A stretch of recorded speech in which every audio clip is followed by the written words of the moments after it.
First of all, the United States is the strongest military power in the world by far. It's not even close. Not even close. We have the best equipment. We have the best of everything, and nobody's going to mess with that. And breaking news mga kabayan, President Trump kinumpirma na hindi gagawa ang China ng anumang pananakop sa mga karatig bansa nito sa ilalim ng kanyang pamumuno. Inilahad ni President Trump na alam ng China ang lakas na meron ang Amerika. Department of Energy kampante na hindi gagawa ang China ng anumang pangialam sa oil at gas exploration ng Pilipinas, lalong-lalo na sa Service Contract 86 sa West Philippine Sea na malapit sa Palawan. Antonov AN-124 mula sa Poland, dala ang 5 S-70M Black Hawk helicopter, dumating na sa Pilipinas. Philippine Air Force 5th Fighter Wing, ipinakita ang kanilang kahandaan sa pag-deploy ng mga armadong FA-50 ng Pilipinas. President Trump pinasabog ang ikawalong high-speed boat na lulan ng iligal na droga sa baybaying malapit sa Venezuela. Pag-uusap ni President Putin at President Trump para matigil ang digmaan ng Ukraine at Russia, kinansila ng Amerika dahil sa kawalan ng interes ng Russia. Kampante at paniguradong pahayag ni President Trump laban sa China. Inilahad nito sa mainstream media. China, hindi nito aatakihin ang mga kalapit na bansa dahil alam ni Xi Jinping na hindi nito kayang tapatan ang puwersa ng Amerika. Ito rin ang isa sa mga dahilan para ma-explore ng Pilipinas ang alyansa natin sa Estados Unidos. Gawin natin ang lahat upang makuha ang oil at gas sa West Philippine Sea dahil habang nasa ilalim tayo ng security umbrella ng Amerika, hindi tayo kayang galawin ng China. Kampante naman ang Department of Energy na ang paggalugad ng oil at gas sa Service Contract 86 na kalapit sa Palawan ay walang anumang pangimasok na gagawin ang China. Lahat naman ng mga service contract na kamakailan lamang iginawad ng Pilipinas ay may koordinasyon sa Department of National Defense. I think it was May warned about the potential likelihood or threat of President Xi ordering an invasion of Taiwan. 2027 is also the year that Fleet Base West is supposed to start rotating those US and UK submarines. Do you see AUKUS as a deterrent for China in the Indo-Pacific? yeah, I do. I think it is, but I don't think we're going to need it. I think we'll be just fine with China. China doesn't want to do that. First of all, the United States is the strongest military power in the world by far. It's not even close. Not even close. We have the best equipment. We have the best of everything, and nobody's going to mess with that. And I don't see that at all with President Xi. I think we're going to get along very well as it pertains to Taiwan and others. Now, that doesn't mean it's not the apple of his eye, because probably it is.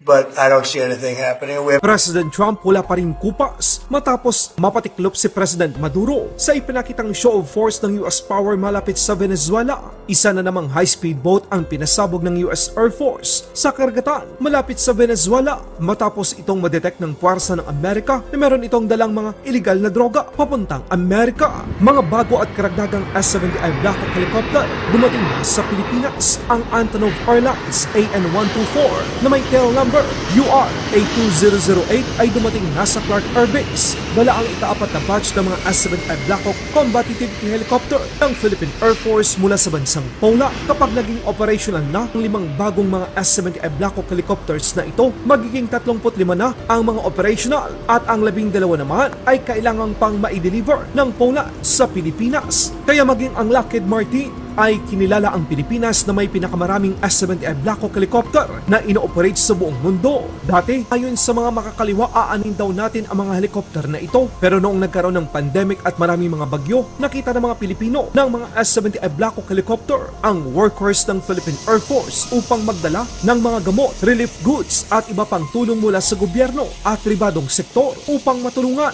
ang ating mga kababayan sa ang dakuman ng Pilipinas. Sa ibang balita naman, ipinakita naman ng Philippine Air Force 5th Fighter Wing sa kanilang 78th founding anniversary ang paglagay ng mga crew nito ng mga missiles at bomba sa mga FA-50 ng Pilipinas. Ipinakita ng 5th Fighter Wing ang kanilang bilis at kahandaan sa oras na kailangang armasan ang mga FA-50 ng bansa bago ito lumipad sa bawat misyong upang masiguro ang seguridad ng bansa. Ang pagsasali ng mga tauhan ng 5th Fighter Wing ay isa ding paghahanda sa paparating na 12 mga bagong FA-50 Block 70 na binili ng Pilipinas sa South Korea ng gobyerno ng Pilipinas.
Handa naman si President Trump na ipaalam sa US Congress ang kanilang planong paglunsad ng military strike laban sa land-based drug smuggling sa Venezuela upang sagipin ang maraming tao na malulong dito. Yes, we do. We have legal authority, right? We're allowed to do that. And if we do by land, we may go back to Congress. But we have, this is a national security problem. They killed 300,000 people last year, these drugs coming in. They killed 300,000 Americans last year, and that gives you legal authority. We have a Sa isang panayam, kinumpirma ni President Trump na hindi na ito makikipag-meeting kay Vladimir Putin sa Budapest dahil ito ay isang pag-aaksaya lamang ng oras para sa kanya dahil sa posibleng wala itong nakikitang seryosong paninindigan sa Pangulo ng Russia. But that'll be a big one. We canceled the meeting with President Putin. It didn't feel right to me. It didn't feel like we were going to get to the place we have to get, so I canceled it. But we'll do it in the future. But next week we'll be with many of you in those locations that I told you. Then it's back to Washington. Laban Pinas.